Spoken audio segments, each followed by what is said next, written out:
Sebastian Junger needs no introduction, but we're actually going to have a 30-minute introduction here and then go to your question. So the first question is, in your book, Tribe, at the very beginning you said, after you graduated from college, you hitchhiked across the Northwest, hoping to find, quote, the real me. Tell me about that. And have you found the real you? Yeah, I think I have. So I'm a product of privilege. I grew up in an affluent sort of bedroom community of Boston. My dad grew up in Europe. He was a refugee from 2 wars. He fled the fascists in Spain in '36 when he was 13, and then the Nazis in Germany. He came to this country and stayed because he felt that fascism would never follow him here, and so far he's been right. No, we're still a democracy. I know it's scary, but we are. And I've been all over the world. This is a democracy, right? We have to protect it, but it is a democracy. So at any rate, I grew up with high liberal ideals, surrounded by books and ideas, and with great privilege, great affluence. And I graduated college, and I just felt like I'd never been tested in a kind of human way.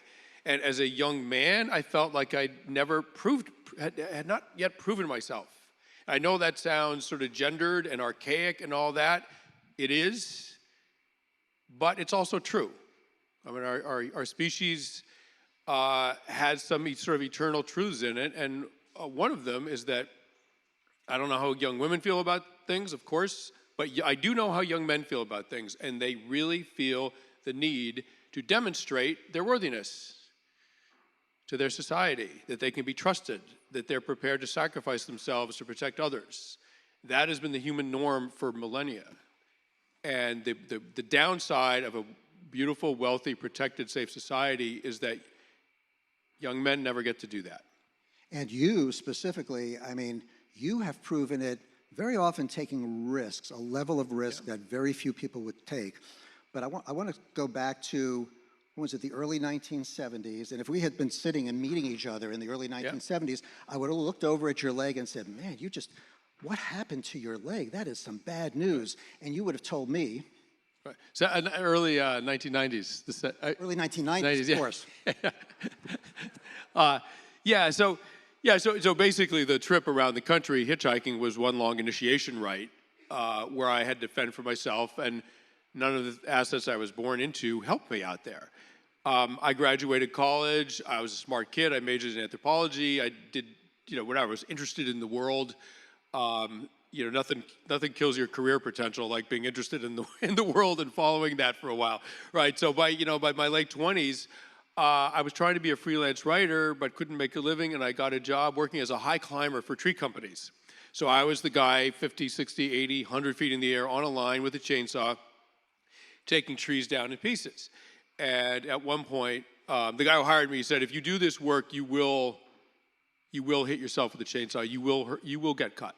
And he was right. And I cut my left leg pretty badly with the chainsaw. I rappelled down to the bottom of the tree and spent the next few months limping around. I was okay.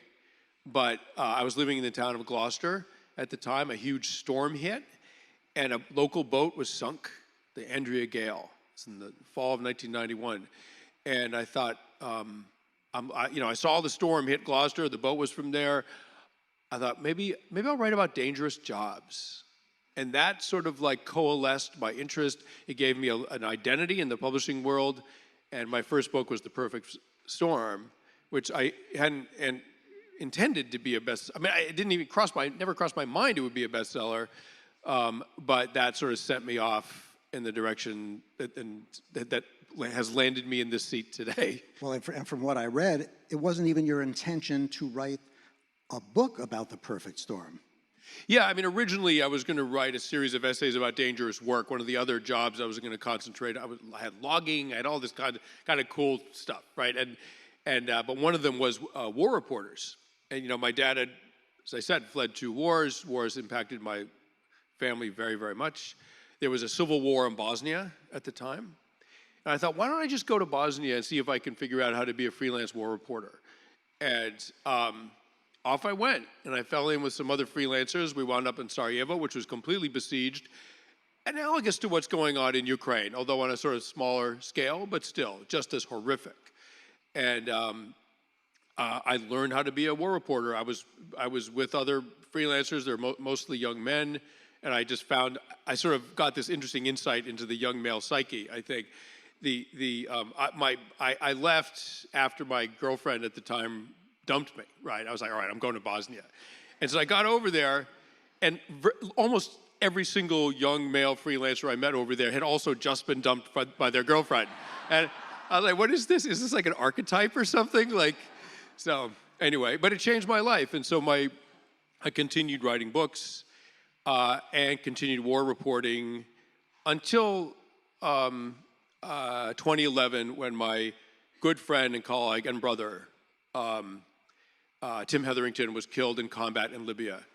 He bled out from a shrapnel wound outside the city of Misrata. It was an assignment I was supposed to have been on with him, and the last minute I couldn't go. We'd spent a year off and on in the Korangal Valley in Afghanistan. We were very, very close, and he bled out in the back of a rebel pickup truck, and I found out about it in New York with a phone call, and I've felt completely illogically guilty about it ever since.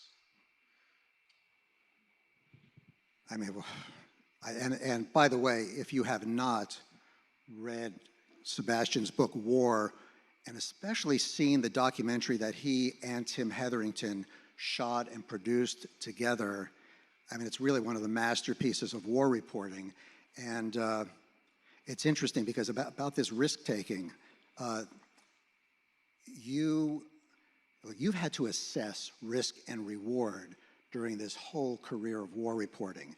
And it sounds like you've done a pretty good job of it, except reading in your book, War, when you got to the front line there and you asked this commander, where should I go? Which platoon, which company is farthest into the mountains, into the valleys, and tell us what happened. Yeah. He said, well, 2nd Platoon's the point of the spear. They're the furthest down into the valley, which was a very contested valley. So there's a lot of combat down there, basically every day. Like essentially there was a firefight every day.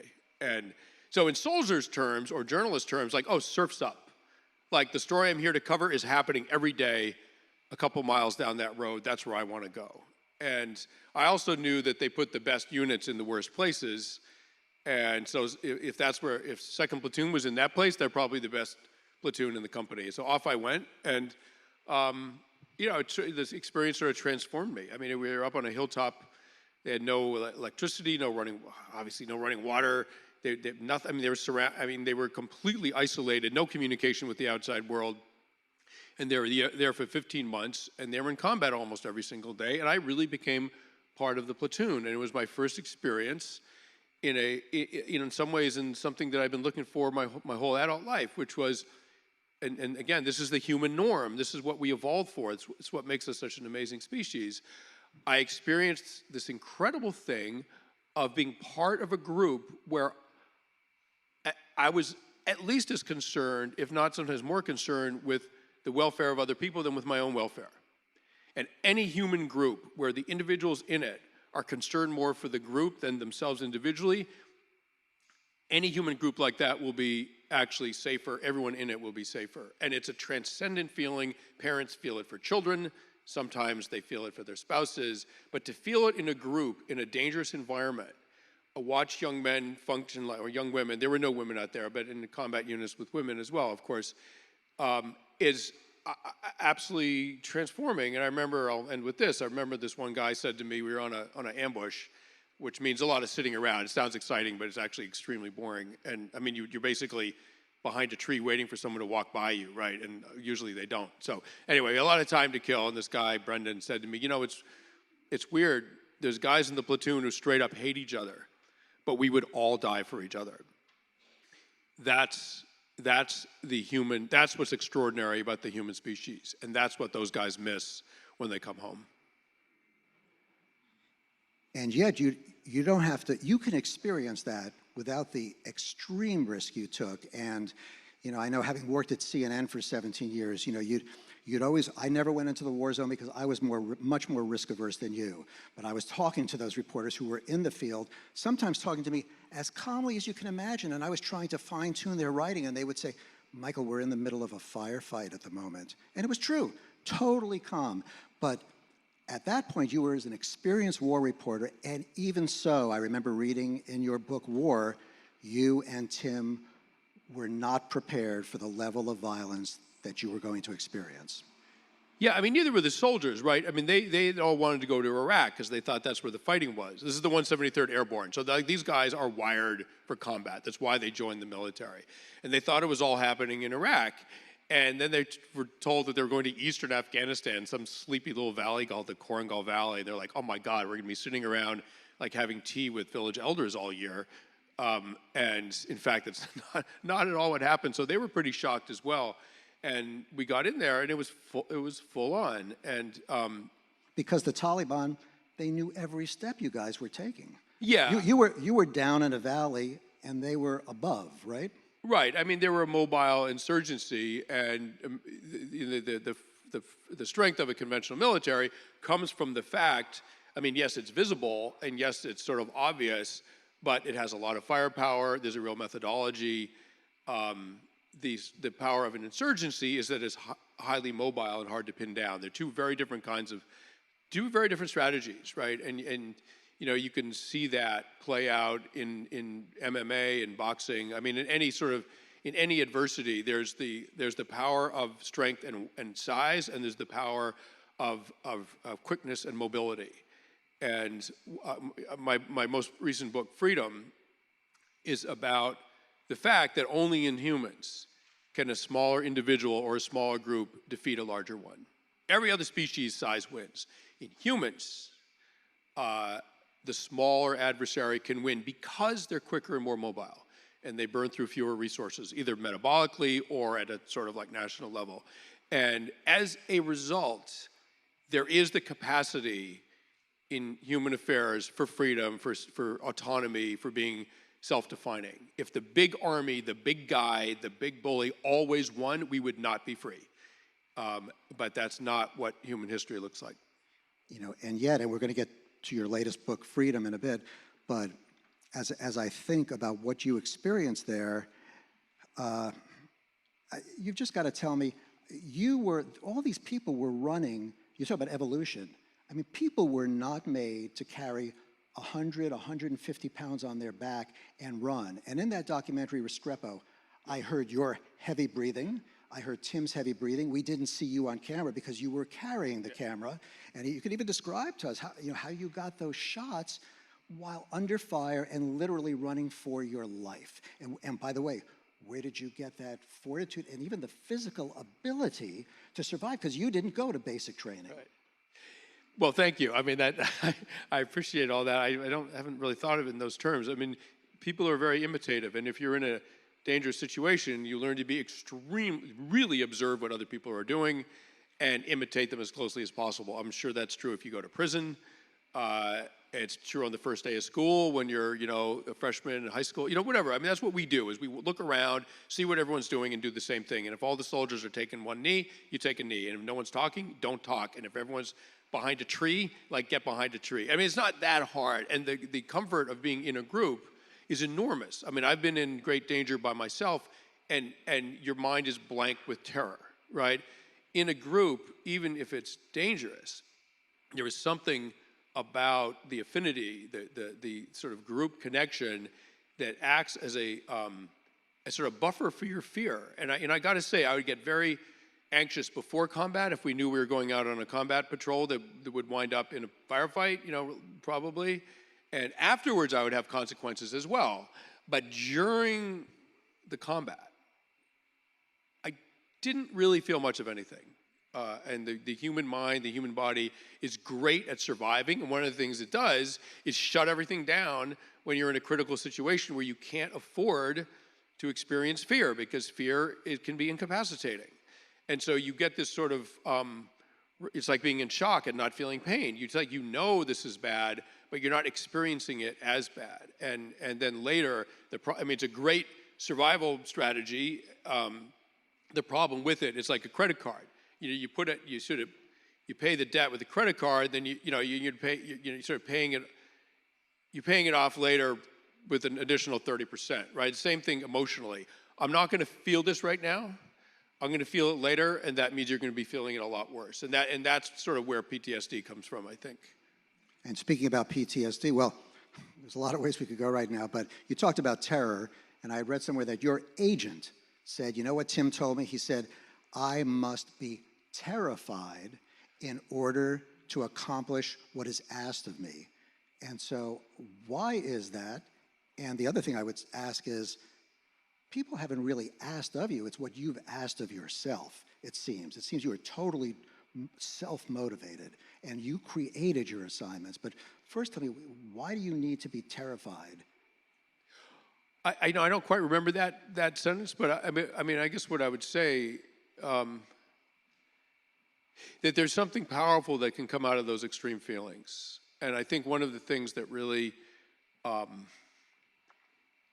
deadens people is living lives that are too safe, too controlled, too predictable, where there isn't any uncertainty, there isn't any fear. Again, I'm a product of privilege, and I see the downside of all of that safety. And so what I needed at one point in my life, what I needed in order to feel really engaged, like, wow, here I am, it's happening. What am I made of? What am I capable of? What am I capable of doing for other people? Like, I needed to be in a situation that was, potentially fatal. Boy, does that focus you. Boy, does that make you decide what you value and what you don't. I came to fatherhood. I know we're talking about this later, but I came to fatherhood later in life, at age 55. Danger, terror, none of that has any appeal for me at all. The entire focus of my existence is my two daughters. It's been completely replaced. Those powerful feelings of my youth have been completely replaced by the exhilaration and the obligations of fatherhood. Well, let's jump to fatherhood, because, you have written that you see things now in terms of what you experienced in war zones that you didn't even recognize were happening, and now you do because you're a father. Tell me about that. Give me an example. Yeah, there's this idea that, like, if you're in combat, or this happened for civilians during the Blitz, like when humans are forced into a situation where they have to rely on each other, it feels very good, right? We're wired for that. We evolved. The things that make us feel good, we're adaptive. And the things that make us feel bad, we're maladaptive. So if people are forced into a situation during a hurricane or the Blitz of London or 9/11 in New York, after 9/11, that closeness feels good. So it was obviously adaptive for our species to feel that way about other people. And I think that was something that really compelled me when I was young. And but it comes with costs. And now as a father, like I'm not experiencing that feeling with a platoon anymore, right? But it's an ancient human feeling, but I'm experiencing it with my family, with my daughters. And there's a real, you sort of escape the tyranny of self-interest in combat. And you can escape it as a parent. And I just don't, it really is a kind of tyranny, sort of being concerned about yourself. What I want to be is the best thing for my daughters. And then what they give back, they're 6 and 3 now, just so that you know. So what they give back is so indescribable, right? And their insights into the world, right? So, my youngest one, I asked her, I was just curious. I was like, her name's Rafaela. I was like, Rafaela, what's? I said, Daddy loves you so much. Do you realize that? She just gave me this 2-year-old look. She was 2 at the time. And I said, do you know what love means? She gave me another look. I had to ask 3 times. And she looked at me and she said, yes, love means stay here. I was like, okay, got it. How, you can't get that wisdom in a war zone or whatever. Children see the world, they're not pre-formatted. They see the world as it is. And because we have to function, we figured out how to see the world in very programmed and channeled ways, which makes us very effective. But we actually have lost that ability to see reality one for one as it is. Children can. And what they give you in that vision, like it's totally transcendent. I'm not religious. I'm an atheist, et cetera, et cetera. That amazing thing that people get out of church, I get out of that kind of exchange with my daughters. I'm still fixated on that phrase, the tyranny of self-interest, and putting that with another bookend. You've written a lot about brotherhood, which you've sort of hinted at. Yeah. And it feels like the place we're at in our society now, like we want some sacrifice for the group, yeah. And it's hard to find that, and it's hard to find a diverse group of people where everybody is working for that broader interest. And I'm hoping maybe you have some insights into that. Like how can we create, it's a big question, how can we create more of a sense of brotherhood among Americans? So, we in the United States are trying to do something like many other countries, trying to do something that humans didn't evolve for. Like, we did not evolve to live in a group of 400 million, right? It can be done, but we're sort of like, we have to invent how to do it. We are evolved to live in groups of 30, 40, 50 people, maybe 100, 150, basically a platoon-sized element or a company-sized element, right? It's not a coincidence that this sort of like basic maneuver unit of the U.S. of every single military in the world reflects the typical group of a human, typical size of a human group in our prehistory. That's not a coincidence. So how do you do this in a country of 400 million that's very diverse and has conflicts and et cetera, regional differences? You're not going to have a tribal association with 400 million people. Not possible, right? But you can have a shared goal, which is to make this society function in as healthy and just a way as possible, and keep it safe from outside attack, and keep it sufficiently egalitarian that it doesn't fracture and fissure. There are things you can do to promote that. The free press is essential. The exchange of truthful information and the honoring of truthful information is essential. I know that's rather out of fashion right now, but that hasn't made it go away. And the other thing is to participate. It's very hard. Like, it's a big society. It doesn't need any one of us. Like, how do you feel meaningful? This isn't the Blitz in London where you're pulling people out of the rubble. It's a wealthy, safe society. What can we do? And I'll give you three very simple things. They're symbolic, but don't knock symbolism, right? Religion relies on symbolism to convey real meaning. It works. First of all, give blood. We can't make blood. We all are made of blood. We need blood. I almost died, we might get to this, I almost died 3 years ago, exactly 3 years ago today, actually, in about 6 hours, 3 years ago. I had an aneurysm, an undiagnosed aneurysm in my pancreatic artery that ruptured out of the blue.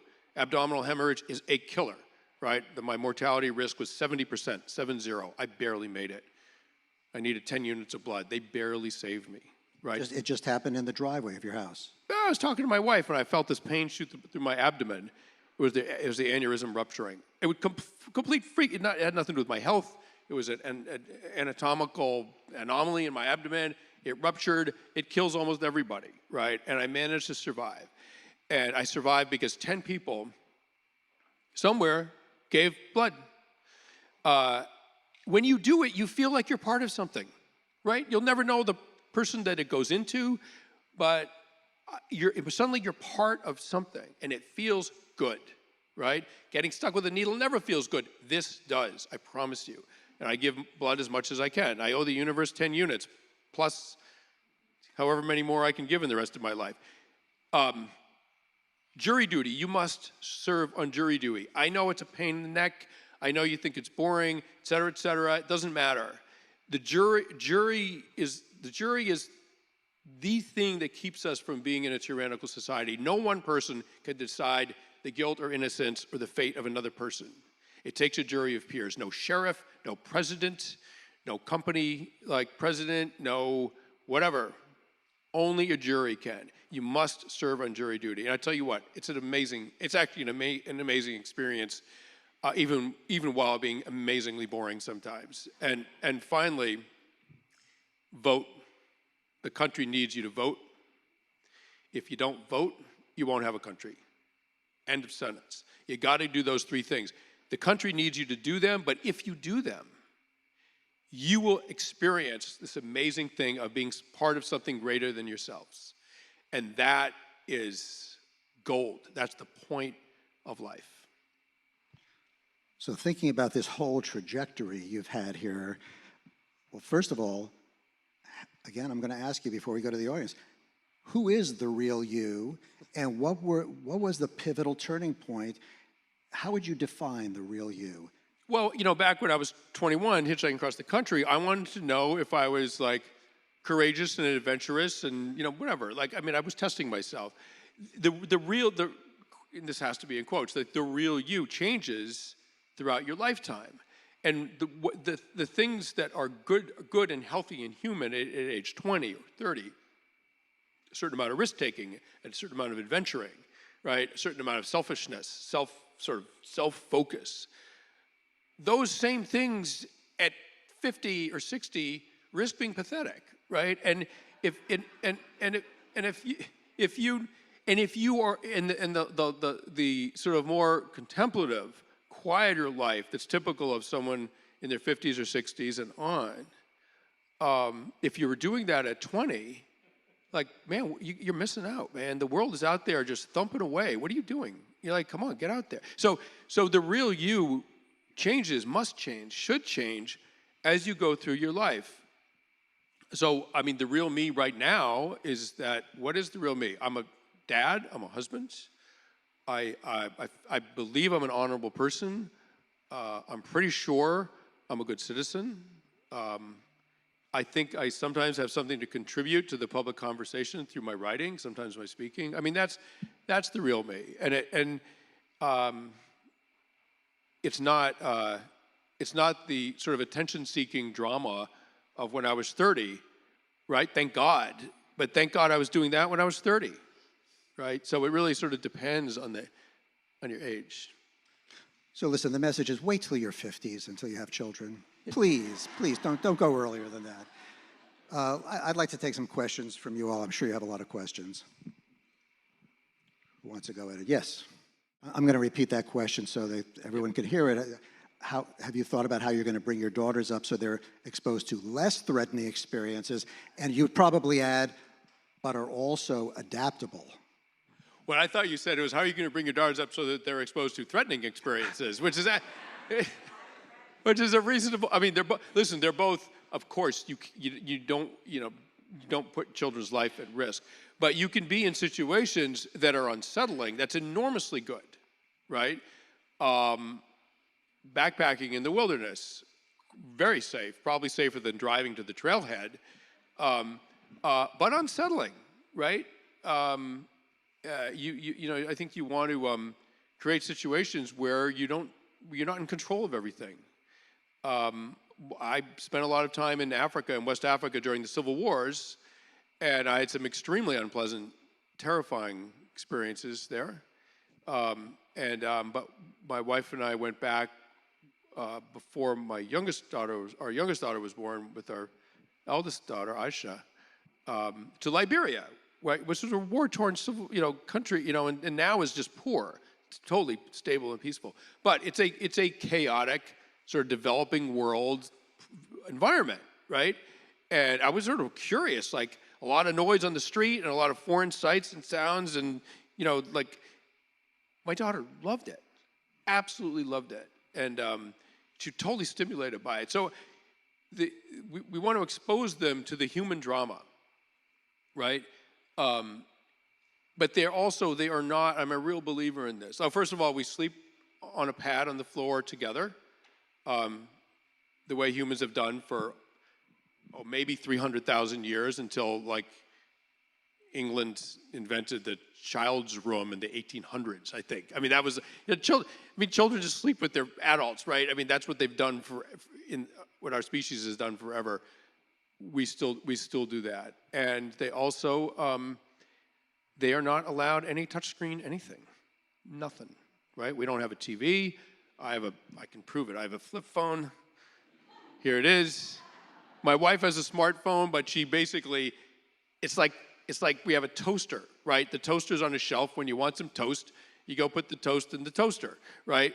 She has a smartphone. It's on a shelf. When she needs to do something on the phone, she goes and does it. But otherwise, there it sits, right? And so our girls are not part of this sort of, I think, terrifying, ghastly, and depressing behavior of just being completely sucked into this addictive, compulsive like behavior of disappearing into your phone. I think is incredibly unhealthy, and I think it's made for some. I mean, I just read 1 in 5 Americans is depressed, right? 1 in 3 teenage girls is anxious, suffers anxiety. The numbers are terrible, right? The outcomes are bad. This is not good. It's not working, right? And so we're really trying to keep the girls from. So a friend of mine, sometimes parents get a little defensive about when I say they're not allowed smartphones or screens, they get a little defensive, some of my friends. So one of my friends says, so what are you going to do when they're like teenagers and they demand to have a smartphone? I was like, we're going to move to the Ross ice shelf in Antarctica. That's what we're doing. Other questions? Yes. In your book, Tribe, you talked about the lack of co-sleeping in the United States, and you equated that to mental health issues. And I just was wondering if you could expand on your thoughts on that. Well, I mean, they haven't proven a absolute correlation there. But what I would say is that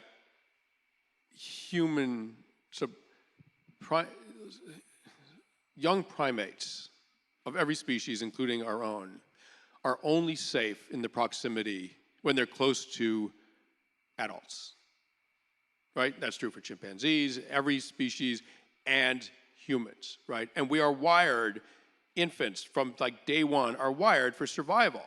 And one of the reasons that babies cry when you put them in a room by themselves is because they know they're in danger. I mean, they don't know in a cognitive way, but they are wired to know what's safe and what isn't, and they cry and cry and cry, and so you go in and pick them up because an infant alone in the wild is dead, right? Can they eventually overcome that and get to the point where they realize that all the crying in the world will not bring their parents? Yes, they can extinguish that behavior eventually. But it's an extremely fearful, a dark room by themselves is an extremely fearful, scary environment for a young child. So can you correlate that with anxiety in adulthood? I know, because you can't separate out from all these other things, right? But it's pretty clear I just hear from parents that make their kids sleep in another room, that every chance they get, the children come and crawl into bed, right? You all know that, right? The parents here, right? It's completely universal. The way our sort of some ways puritanical society understands this is that if you let them crawl into bed, you're spoiling them, that they're somehow trying to get away with something. They're trying to get away with being human. We are primates. We're social primates. Can I just say, yeah. Thank you for infusing this room full of parents and grandparents with extreme guilt in this church setting. Well, look, we were trained to do that, right? We were taught to do that. That's how I was brought up. And I knew it didn't produce a good result. I was incredibly fearful as a child because I was afraid my parents weren't going to be there in the morning when I woke up. Our girls are never going to wonder that, right? So, it's none of our fault. I mean, we're all sort of roughly the same generation. It's none of our faults that that's what parenting was. But there is a chance to correct it. More questions? Yes. Oh, hold on until the mic. It's wonderful to hear your views on all of these things, and I enjoyed listening to you back when you did the Nantucket Project. We've had some other conversations before. I am wondering if you have any fiction books to recommend that pick up on these themes that you're talking about now, and with your anthropological background. the thought that humans are happier and healthier in groups, smaller groups of 100, Right. 150, and the small town, small island of Nantucket, for example, maybe promotes that. Right. Maybe it's why a lot of us are here, and we maybe don't even realize that. I'm also thinking about how on Nantucket, I've observed that families and kids, they're not on their phones as much, and they're outside doing the activities with their family members, and that there's something very anecdotal about that to modern life. And I am wondering if you do have any recommendations for fiction that picks up on these themes. Wow. Whenever someone asks me for like books to recommend, my mind goes weirdly blank. But a book that I grew up, that I've read many times, is by Peter Matheson. It's called "I Play in the Fields of the Lord."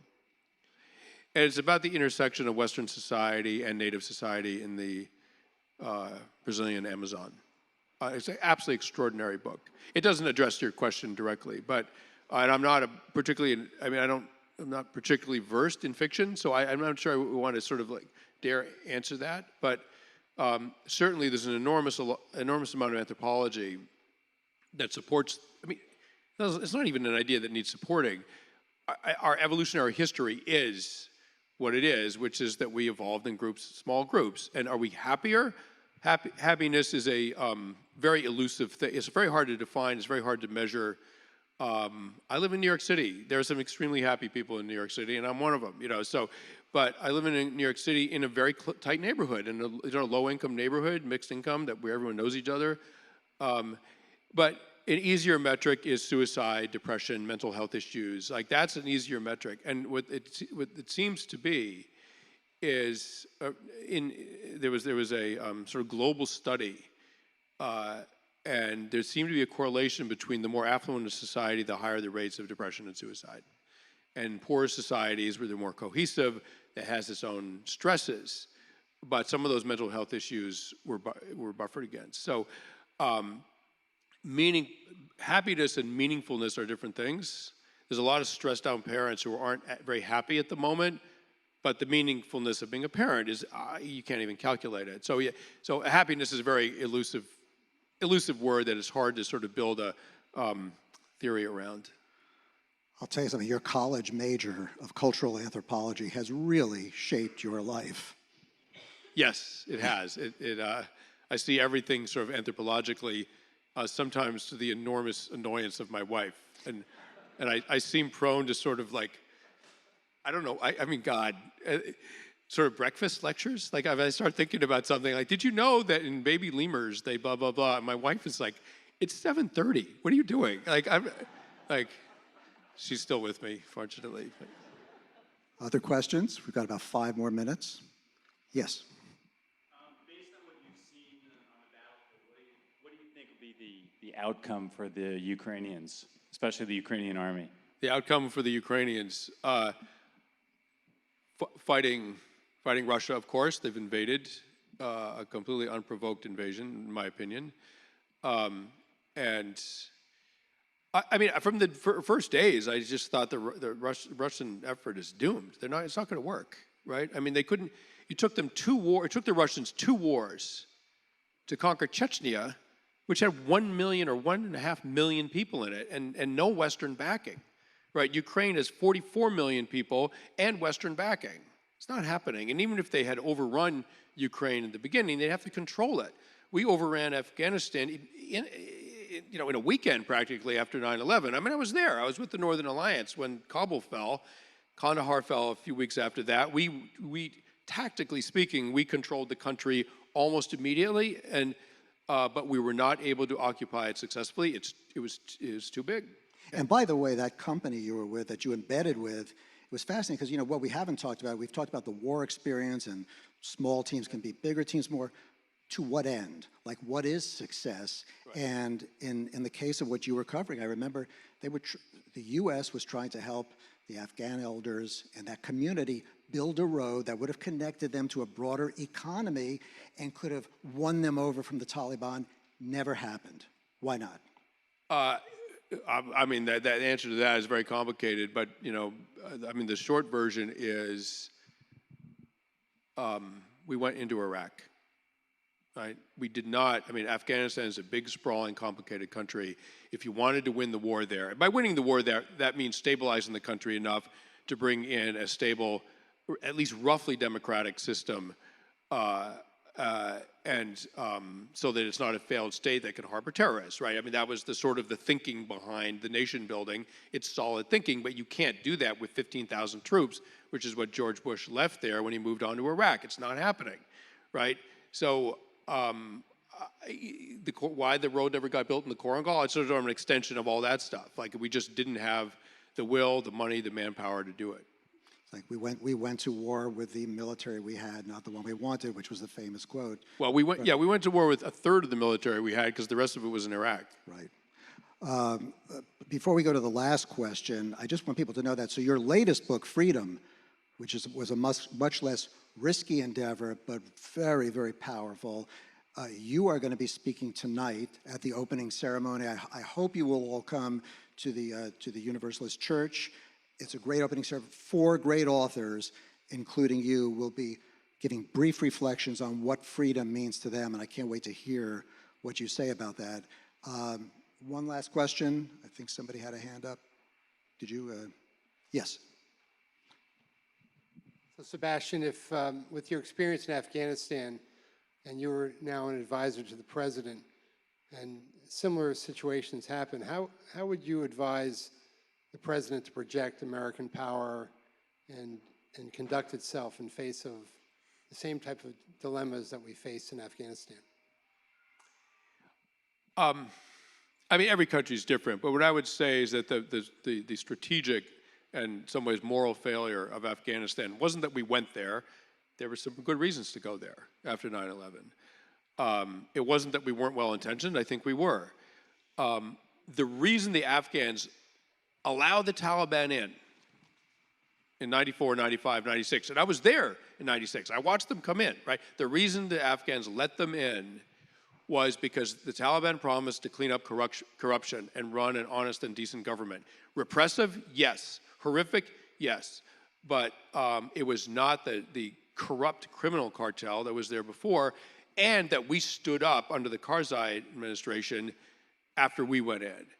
And our willingness to allow to fuel the corruption in Afghanistan with billions, trillions of dollars without any accountability. I mean, listen, the Afghans were thrilled that we were there, right? They were tired of the civil war. They hated the Taliban. We came in, we stomped them. They were psyched, right? But what they were not psyched about is that we put in a government that was unbelievably corrupt and self-dealing and self-serving, right? And I mean, Ghani, our guy, left with $40 million in some laundry bags in a helicopter when he fled, right? Like, that's the kind of government we stood up. So what I would say is, if you're going to go into another country and try to bring peace, stability, et cetera, et cetera, et cetera, you cannot forget the moral duty of giving people a just society and a just government. And if you're not willing to do that, stay out. I want to end, because it's time to end, but I want to end with a quote I had taken down from you, because, you know, in this spirit of hopefulness, and early you said something that maybe left us hopeful. You know, we're still in a democracy. We can still keep our democracy, and connected to that whole theme of brotherhood. You wrote in one of your books, and it's reflected in your life story, humans don't mind hardship. In fact, they thrive on it. What they mind is not feeling necessary. Modern society has perfected the art of making people not feel necessary. It's time for that to end. And I feel, okay, that's an action item we can all think about. And actually, I'm going to ask everybody, if you all have any ideas about how to make that end, where people do not feel necessary, email me at michael@wavemaker.me, and we will spread the answers back to you at the Nantucket, if you're on the Nantucket Book Festival mailing list, because we really do want actionable intelligence at this book festival, and you've given us a lot of it and a lot to think about. So for your body of work and your life story and everything you're doing, thank you so much. Thank you, everybody. It was a pleasure. Thank you.